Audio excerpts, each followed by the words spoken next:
10 kiat sukses membuka usaha makanan. Apakah Anda sering mendengar ucapan yang namanya urusan makanan itu lain lagi urusannya, tak bisa diganggu-gugat? Maling atau perampok sekalipun mereka berbuat itu untuk apa? Ya, anggapan tersebut memang ada benarnya, karena kebutuhan manusia akan makan dan minum sudah menjadi kebutuhan pokok yang sama sekali tidak bisa ditunda-tunda. Dalam kondisi menghemat pun, mungkin Anda bisa sengaja mengerem pembeli keperluan sekunder seperti pakaian beserta aksesorisnya.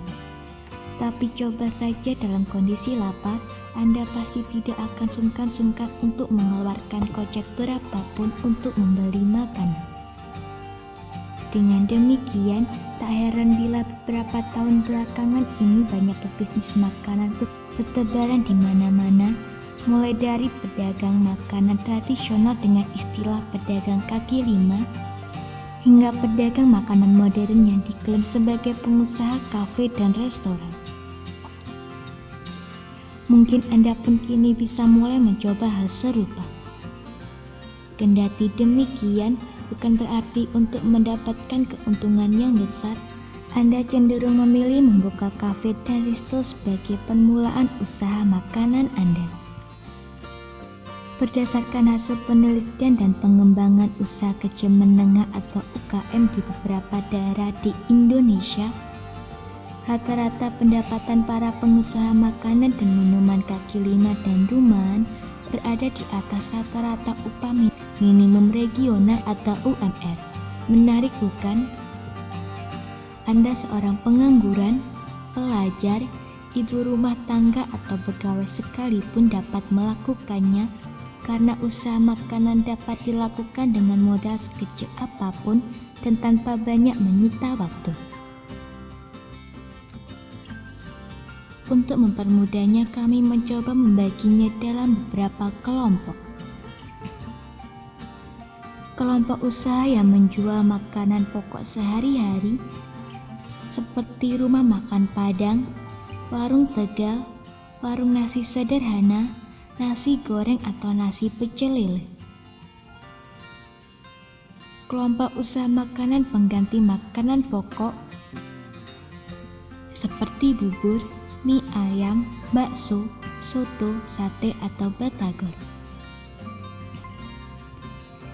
Kelompok usaha jajan seperti roti bakar, aneka kue, martabak, pisang bakar, gorengan, cireng, cilok, atau somai. Kelompok usaha berbagai macam minuman seperti es buah, es campur, jus, es kelapa muda, es cendol, es dawet, hingga es teh. Sebaiknya Anda memilih yang memang sesuai dengan keahlian dan minat Anda sehingga dapat menjalankan usaha dengan nyaman dan tanpa beban. Satu hal yang harus Anda hindari adalah membuka usaha hanya karena mengikuti tren tanpa tahu cara menjalankannya. Adapun hal-hal yang perlu diperhatikan dalam memulai usaha makanan adalah modal awal usaha. Banyak cara untuk menutupi kekurangan modal, misalnya melalui mencari rekanan yang bisa diajak kerjasama, meminjam ke koperasi atau bank melalui penyaluran kredit usaha rakyat atau KUR untuk pelaku UKM. Bila modal Anda sangat tipis dan ingin melakukannya sendiri, itu lebih baik karena Anda tak akan pusing dalam hal lain. Anda dapat fokus dalam hal pemasaran, namun berhematlah untuk tambahan modal kelak. Misalkan Anda ingin menjadi pengusaha keripik, Anda membuat keripik singkong dengan modal hanya 10.000, Anda goreng dan bungkus menjadi 40 bungkus dengan harga satuan Rp500. Sisihkan separuh keuntungan untuk tambahan modal menjadi 50, 60, 100, 500, dan bukan hal mustahil hingga ribuan bungkus atau pabrikan. Bila memilih usaha patungan, sebaiknya Anda membuat surat perjanjian yang mengatur pembagian wewenang dan hasil usaha guna menghindari masalah di kemudian hari. Bila meminjam dari lembaga keuangan, maka biasakan untuk membuat laporan keuangan setelah usaha berjalan. Laporan keuangan tersebut mencantumkan pemasukan, pengeluaran, dan aset usaha yang dimiliki. Hal ini dilakukan agar lembaga keuangan tersebut mengetahui secara pasti perkembangan usaha Anda.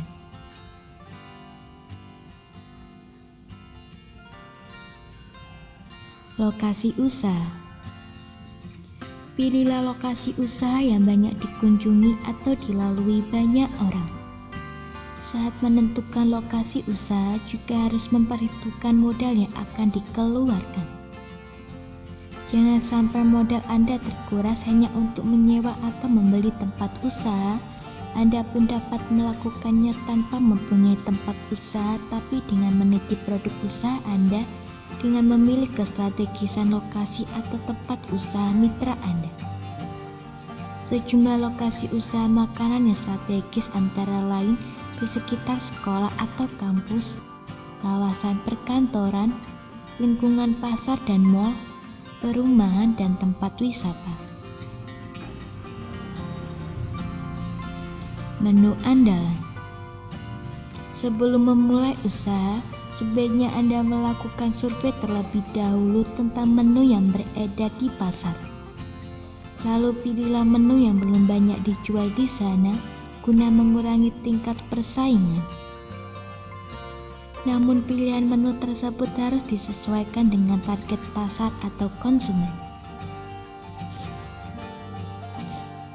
Pemasok bahan baku. Memiliki pemasok tetap yang dapat memasok semua bahan baku produksi setiap harinya sangat dianjurkan guna kelancaran proses produksi. Selain bisa mendapatkan harga relatif murah, Anda pun dapat menjadi orang kepercayaan jika Anda dalam keadaan sulit atau terjepit modal.